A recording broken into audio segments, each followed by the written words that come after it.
Qalansuwatun TV. Bismillahirrahmanirrahim. Alhamdulillahilladzi anzala ala 'abdihi al-kitaba wa lam yaj'al lahu iwaja qayyiman liyunzira ba'san shadidan min ladunhu wa yubashshiral mu'minina alladzina ya'maluna as-salihati anna lahum ajran hasanan. Asyhadu an la ilaha illallah wahdahu la syarika lah wa asyhadu anna Muhammadan abduhu wa rasuluhu la nabiyya ba'dah. Assalamualaikum warahmatullahi wabarakatuh. Alhamdulillah, pada pagi hari ini kita memasuki awal bulan Ramadan yang bertepatan dengan hari Jumat, dan insya Allah pada bulan Ramadan ini kita akan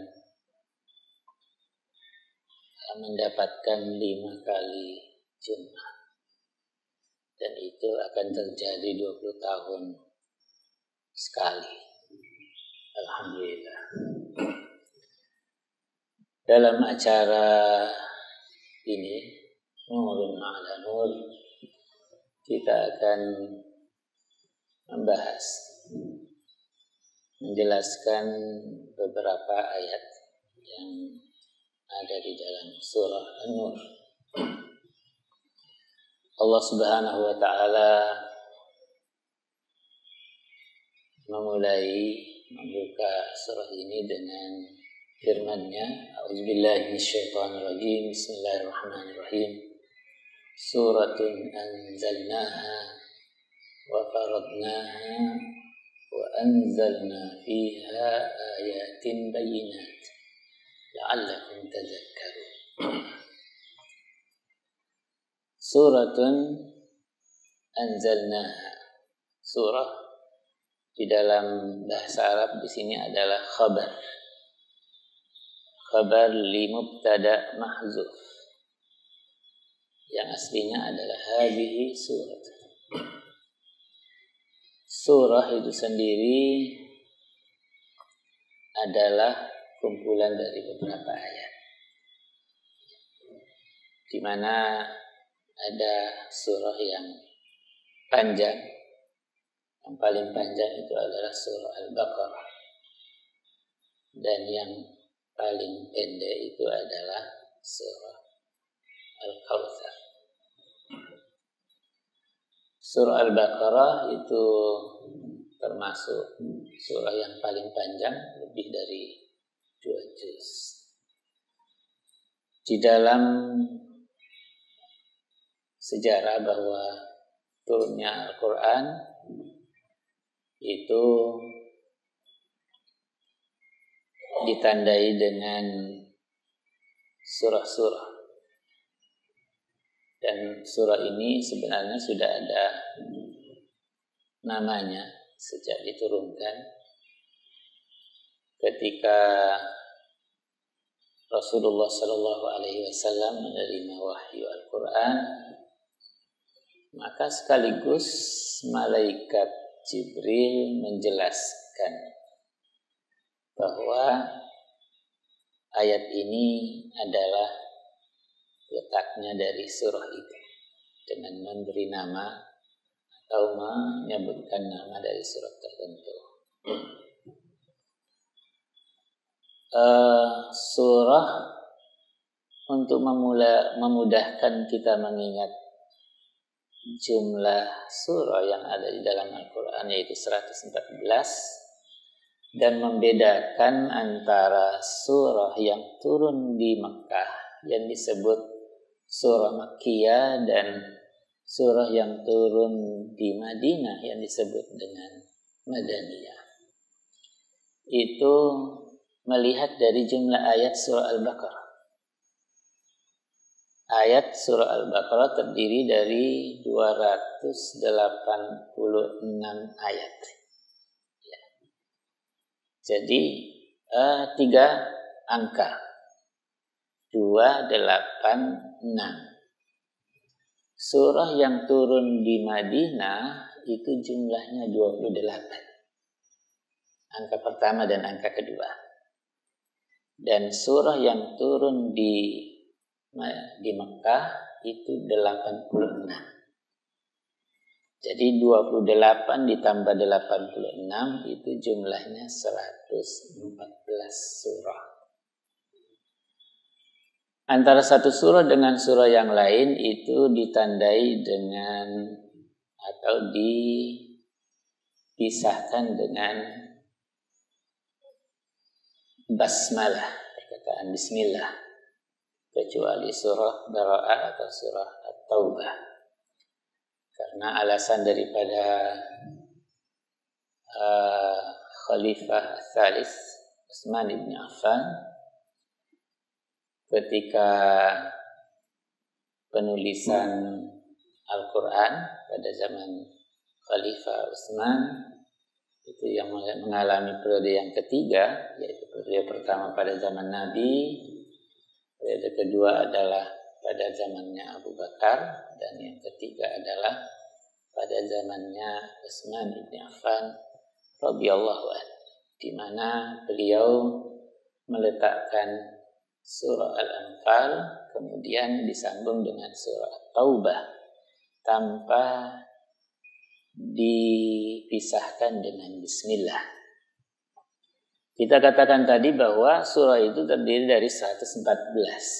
Sedangkan antara Anfal dengan surah Al-Anfal dengan surah At-Taubah tidak dipisahkan dengan bismillah. Tetapi bismillah yang ada di dalam Al-Quran tetap jumlahnya 114. Karena ada di dalam surah An-Naml, yaitu kata-kata innahu min Sulaiman wa innahu bismillahirrahmanirrahim. Suratun anzalnaha. Di dalam Al-Quran kata-kata Al-Quran itu diturunkan. Bisa dari akar kata anzala, bisa dari kata-kata nazzala, bisa dari kata nazala. Semuanya ini mengandung makna. Ketika dalam ayat ini dikatakan anzalnaha, karena memang yang menurunkan Al-Quran itu adalah Allah Subhanahu wa ta'ala.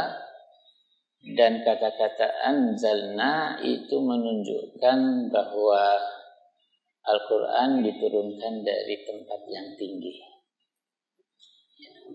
Sedangkan kata-kata nazzala seperti inna nahnu nazzalna dzikra, ini menunjukkan bahwa Al-Quran itu diturunkan sedikit-sedikit.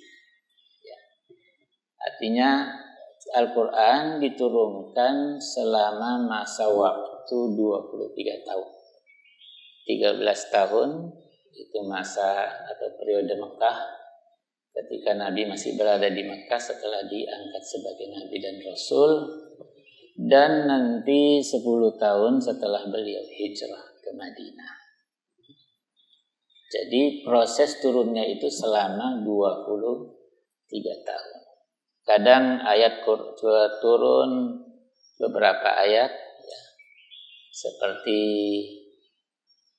ayat yang pertama kali turun dari surah Al-Alaq itu hanya 5 ayat.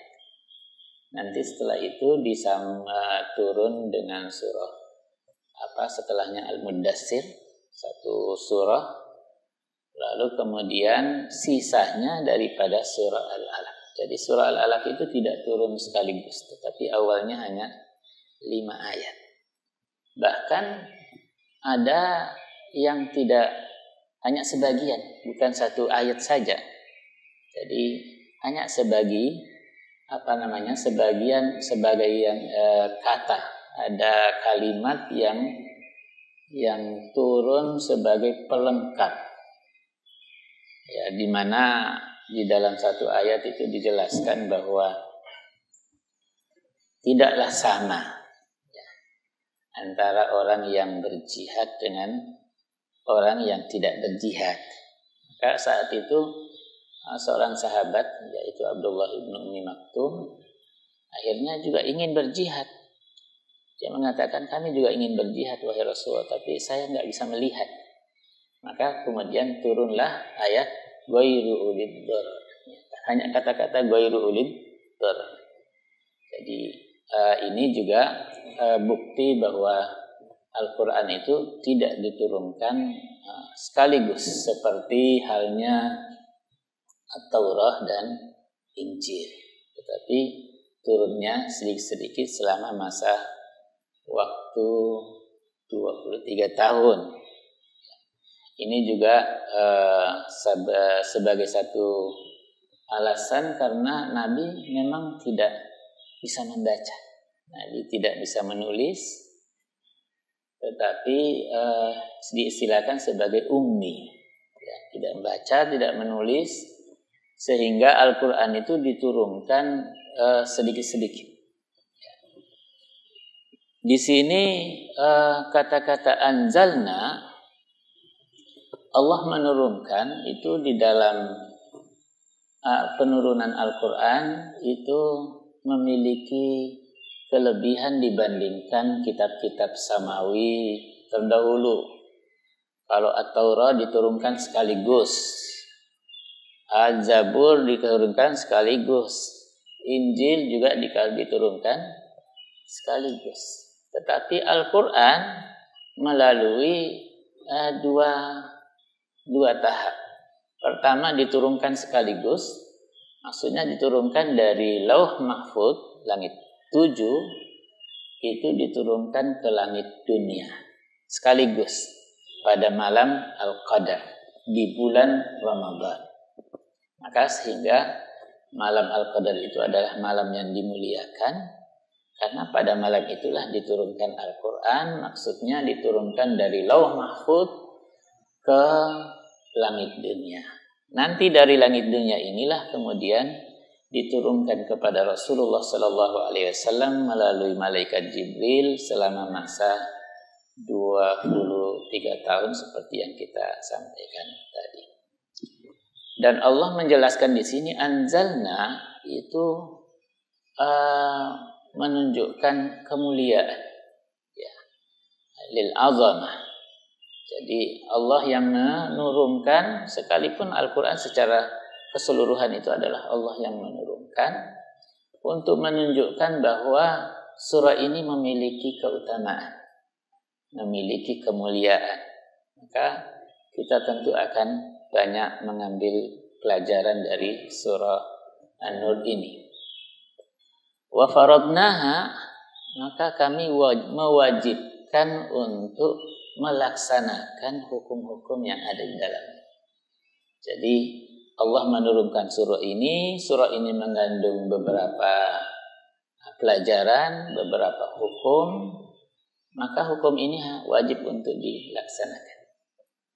Wa anzalna fiha ayatin bayyinat. Kami turunkan di dalamnya itu adalah ayat bayyinat, ayat wadihah, ayat-ayat yang jelas. Di dalam Al-Quran kata-kata ayat itu dua maknanya. Bisa berarti ayat kauniyah, bisa berarti ayat yang terdapat di dalam dalam satu surah. Jadi seperti yang kita sampaikan tadi bahwa surah Al-Baqarah terdiri dari sekian ayat. Surah ini terdiri dari sekian ayat.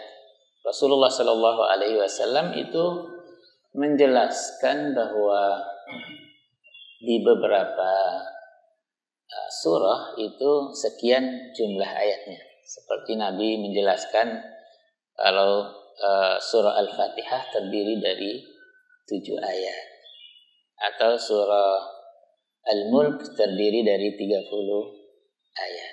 Jadi ada beberapa surah itu disebutkan jumlah ayatnya.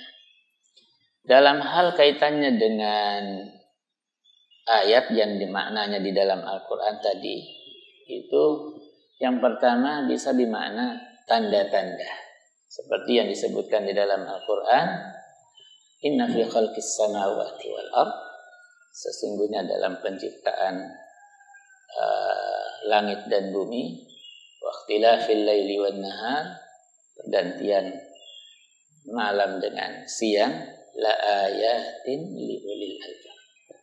Bukti tanda kekuasaan Allah Subhanahu wa taala bagi orang yang berakal. Jadi ini adalah disebut tanda. Ayat di sini disebut ayat kauniyah. Adapun makna yang lain, ayat itu adalah ayat dalam satu surah seperti yang ada di dalam di awal surah An-Nur ini. Nah, jadi wa anzalna fiha ayatin bayyinat. Kemudian apakah ayat di sini adalah maknanya ayat dalam satu surah atau juga maknanya adalah ayat dalam arti tanda-tanda? Ayat di sini disebutkan wa anzalna fiha ayatin bayyinat, itu mengandung dari dua makna tadi. Karena di dalam surah An-Nur ini juga Allah menjelaskan di antara tanda-tanda atau ayat kauniyah, seperti Allah menjelaskan tentang proses turunnya hujan. Alam tara annallaha yujzi sahaban, dan seterusnya. Allah juga menjelaskan tentang penciptaan semua makhluk, itu diawali dengan nutfah. Di antaranya ada yang diciptakan dengan yang berkaki 2, berkaki 4, atau yang lebih. Nah, ini termasuk. Di dalam surah An-Nur ini juga dijelaskan bahwa ada perumpamaan daripada amalnya orang-orang kafir, ya. Jadi perumpamaannya itu adalah seperti apa? Seperti ombak, ya. Di atasnya adalah ombak, di atasnya adalah awan, zulumat ba'duha fawqa ba'din. Jadi, nah ini ternyata nanti terbukti bahwa yang dimaksud ombak ini ternyata di tengah lautan yang dalam, itu di tengah-tengahnya itu ada ombak, ya. Dan ini yang menemukan itu adalah seorang ilmuwan dari Rusia. Dan inilah yang kemudian menunjukkan bahwa termasuk di antaranya ayat yang sifatnya menunjukkan tanda-tanda kekuasaan atau kebesaran Allah Subhanahu wa taala. Wa anzalna fiha ayatin bayyinah, ayat wadihat, ayat-ayat yang jelas, karena dia tidak memerlukan penjelasan. Karena di dalam satu ayat itu di dalam Al-Quran ada yang sifatnya mujmal, artinya global, jadi sifatnya umum. Nanti ayat ini dijelaskan oleh ayat yang lain. Kalau yang di dalam surah An-Nur ini tidak perlu penjelasan dari ayat-ayat yang lain. Karena di dalam menafsirkan Al-Quran itu diperlukan banyak rangkap alat. Karena ada sendiri aturan di dalam menafsirkan Al-Quran. Jadi kalau satu ayat itu biasanya sifatnya belum begitu jelas, maka dicari penjelasannya dari ayat yang lain. Itu namanya tafsirul ayah bil ayah. Kalau kemudian tidak didapatkan dari satu ayat penjelasan ayat tersebut, itu maka dicari penjelasannya dari hadisnya Rasulullah Shallallahu Alaihi Wasallam. Nah, kalau kemudian tidak didapatkan dalam hadis, maka kita cari penjelasannya dari apa yang diriwayatkan oleh para sahabat. Nah, kalau kemudian ini belum juga didapatkan, maka itu adalah mengetahui maksudnya itu adalah melalui asal perkataan dari orang-orang Arab. Karena Al-Quran diturunkan dalam bahasa Arab. Inilah aturan di dalam memahami Al-Quran, sehingga menafsirkan Al-Quran itu bukan pilihan. Artinya tidak semua orang boleh menafsirkan Al-Quran, karena memerlukan ilmu yang mendalam dan banyak ragamnya, dan ini menjadi spesialisasi dari orang-orang yang memang ahli di bidang itu. Tetapi orang boleh saja mengambil pelajaran dari satu ayat yang sifatnya merenungkan. Itulah yang disebut dengan tadabbur. Jadi orang kalau bertadabbur Al-Quran itu dibolehkan. Kalau orang menafsirkan Al-Quran itu tidak semua orang boleh menafsirkannya, tetapi karena diperlukan ilmu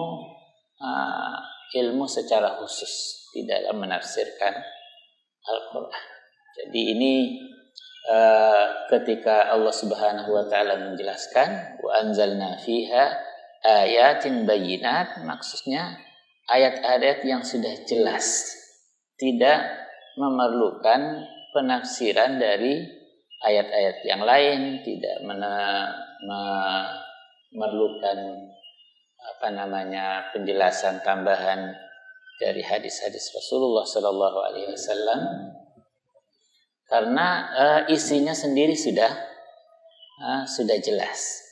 Hanya saja tentu dalam pelaksanaan hukum yang disebutkan, yang dijelaskan di dalam Al-Quran, tentu secara rinci itu memang diperlukan dari hadis-hadis Rasulullah SAW, seperti kaitannya dengan hukum yang berkaitan dengan pelaku zina umpamanya, yang insya Allah nanti akan disebutkan setelah ayat yang pertama ini.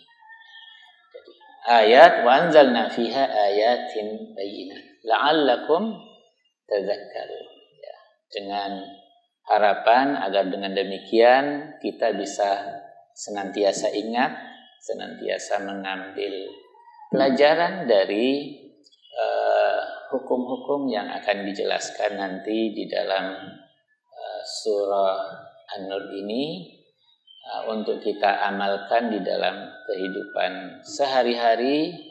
Di dalamnya banyak hukum yang sifatnya wajib, ada yang sifatnya sangat dianjurkan, ada yang sifatnya untuk mempererat hubungan muamalah antara sesama manusia, seperti yang disebutkan di dalam hadis, innallaha faradal faraidah fala tudayyi'uha wa haddada hududan fala ta'taduha wa harrama asya fala tantahikuha wa sakata an asya ghayra nisyanin fala tabhathu anha.